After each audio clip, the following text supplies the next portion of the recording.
Hi, my name is Barry Crampton. Today I'm going to show you around our Mercedes-Benz C-Class, then I'll take you for driving it, but first I'll tell you a little bit more about it. It's a 1.8 C180 Kompressor SE 4-door saloon, 2008 on a 58 plate, has only done 61,998 miles, 62 obviously by the time I finish this test drive. It was last serviced at 54,133 miles on the 30th of the 10th 2018. Fuel economy: urban 26.4, extra urban 48.7, combined 37.2, 0 to 60 in 9.9 seconds, top speed of 136 miles per hour out of 156 brake horsepower, 16 valve engine.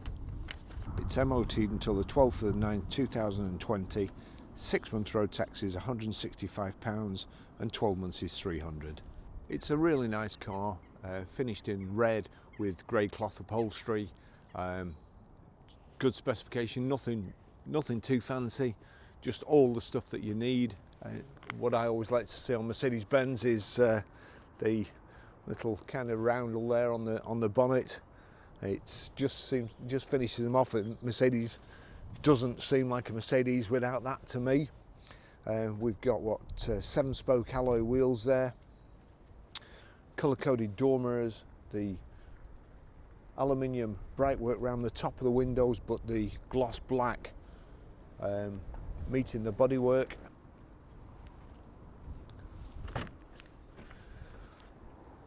Electric boot release, and it's sprung so it opens. It's not on rams or anything, so nothing too complicated. Plenty of room in the boot. We've got a get your home spare wheel as well, but nice and tidy in the boot.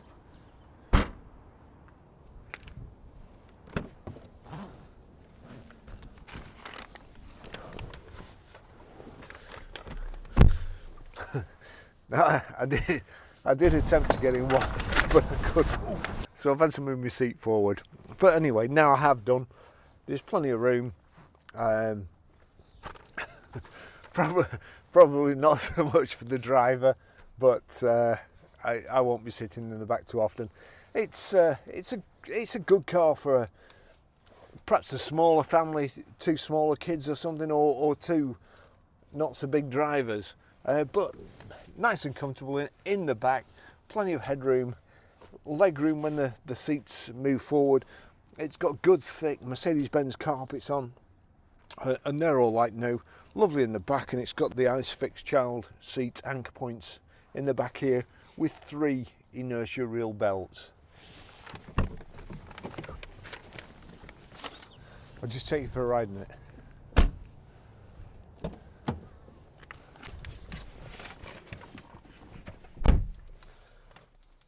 So that's the key with a transponder in the end, no blade, just recognises the key. Remote central locking. Just turn that down actually. And you see there that the CD radio, just put that back down there. CD's there, on-off switch there. You've also got Bluetooth hands-free there, which I'll show you how to operate just a bit later on.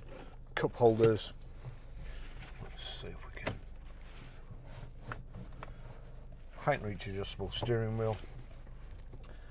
Just a nice car, a nice price rangey car.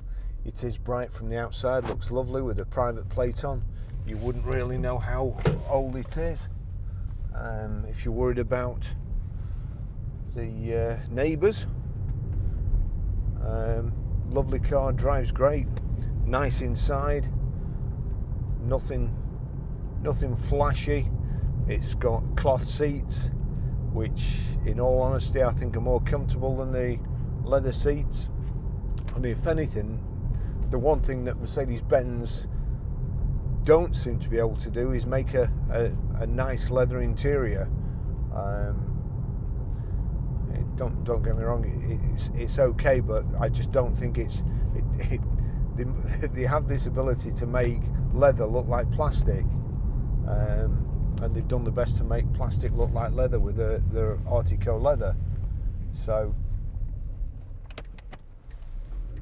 I don't think you can go too far wrong with cloth, to be fair.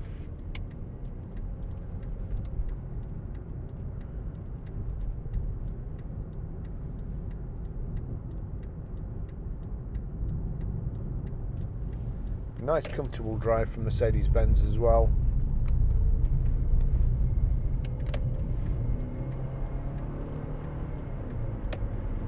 Reasonably good acceleration there. Nice kick down. Windy today, it was a terrible crosswind. The auto gearbox there you can use as kind of a manual just by knocking it across the left to change down and across the right to change up. So that's in top there. Let's say real heavy crosswind today. It's nice and quiet. So I think they probably drive more comfortable for your passengers than BMs, especially the BMs that have got run flats on, and have got everything you need and nothing that's going to be too troublesome. They did have a problem. They went into this phase where probably a little bit later than this actually. This might be an earlier one, but they went into the phase where the audio unit was part of the dash virtually, and it was like yay big, and it was all polished, and it started coming off, and then the only way you could repair it was by getting a new radio, which was about 900 quid. So again, kind of false economy, and I'm pretty sure that that's going to happen with all the later cars that have these iPads at the front. When a car gets to this age and you bust the iPad, what are you going to do with it? And of course, if we were selling it, a customer would come and they'd want the iPad working, and you just couldn't afford to repair it.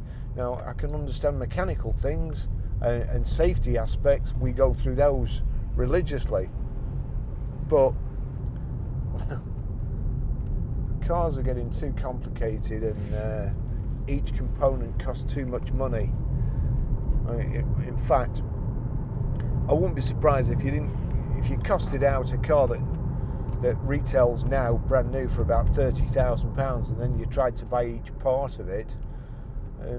I wouldn't be surprised if it didn't cost about 60 or 70 grand, and that's the trouble. It's okay when they're new. These gadgets are fine when they're new, but when they're used, you're far better off with a car like this that hasn't got any stupid things that you don't need.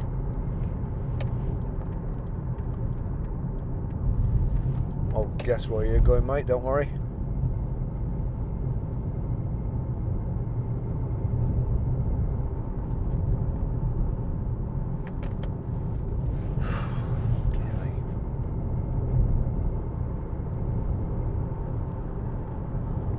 It's nice steering, not getting any wobbles. That's another thing these days. This has got 7-spoke alloys. If you get any alloy wheels with less than 6 spokes, you tend to get, with the potholes these days and the speed bumps, you tend to get a drive like you're on threatening bits, because they end up with flats on them. And at least with an even number of spokes, it's not as noticeable as a kind of a Fred Flintstone car. But this lights are on the right here. We've got some gun information display in the middle there. Again, nothing fantastic, too complicated. You don't need a big thick instruction manual.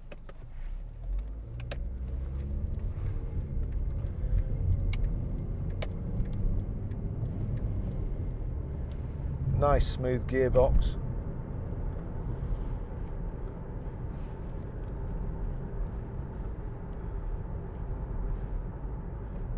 There we go. The Lexus that's broken down. That's a rare sight, unless it's just been transported.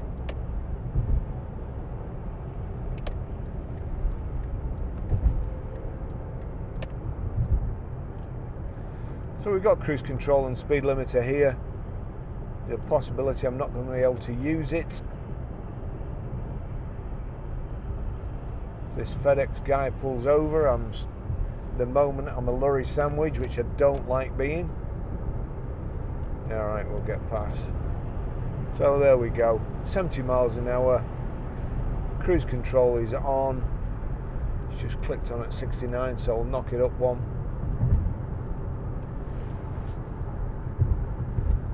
There we go. So we're in drive, we're in top, doing 2,500 revs. Just make sure, yeah. Your instrument cluster, fuel gauge far left, coolant temperature in the same clock over there. In the center we've got a big speedo, and then on the right hand side you've got your rev counter, which tells you which gear you're in as well. It also shows you what you've selected, just in case you don't know.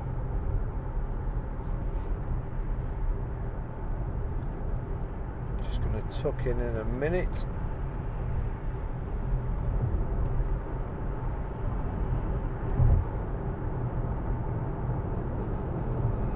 Not going to be able to if I don't get a wiggle on.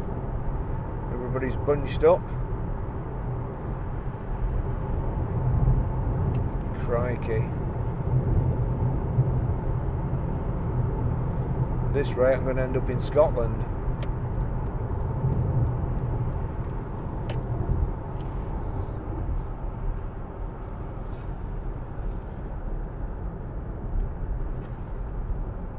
So in the left hand side where the fuel gauge is and also the coolant temperature, underneath there's a clock, and it's also telling me the speed we're doing in kilometers. I'm sure you can swap that over. Got a speed limiter there on the same stalk as the cruise control. There we go, that's telling me in the center in the speedo digital miles per hour. Any messages, next service is due in 215 days, tyre pressure monitor, and a date. Automatic air conditioning here. Not sure, not exactly ashtray, but oddments bin with a power socket. We've got lumbar support here, but in order to adjust the lumbar support you're going to put your back out, so self-defeating really.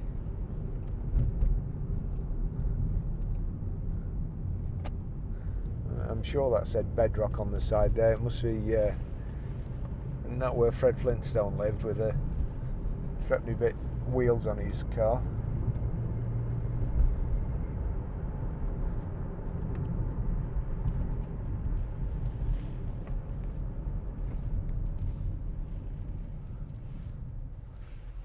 Nice steering. Couldn't keep up with that tipper, but you know. There you've got probably space for cup holders. Your armrest opens and you've got storage space in there. Oddments pocket in the door cards. Let's just test these. That's power door mirrors or electric door mirrors.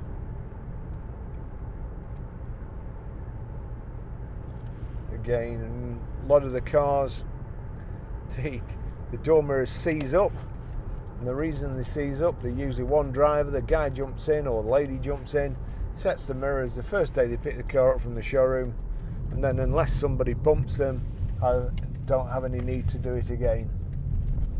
So therefore they seize up, and then when they come into stock it costs us about 300 quid to put a new door mirror in, even though you can just do exactly the same again. There's so much waste in the motor trade, it's unbelievable. Going on about electric vehicles, that will just be a nightmare. I just, the consequences of electric vehicles just fill me with dread.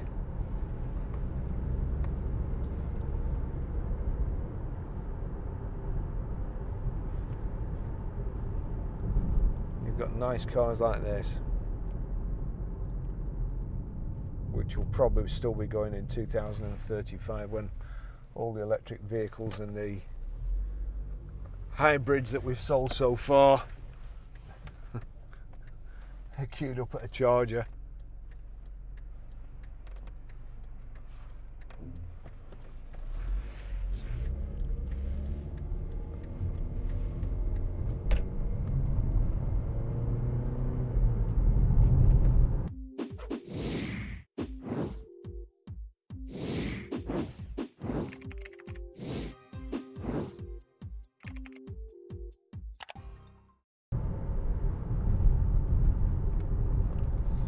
It is. If you've always wanted to own a Mercedes Benz, the chap that had this, he saw our Jaguar, which was a beautiful car on YouTube, and he'd always wanted one. Came down and bought it. Nice guy, nice car, and this will be a good car for somebody else.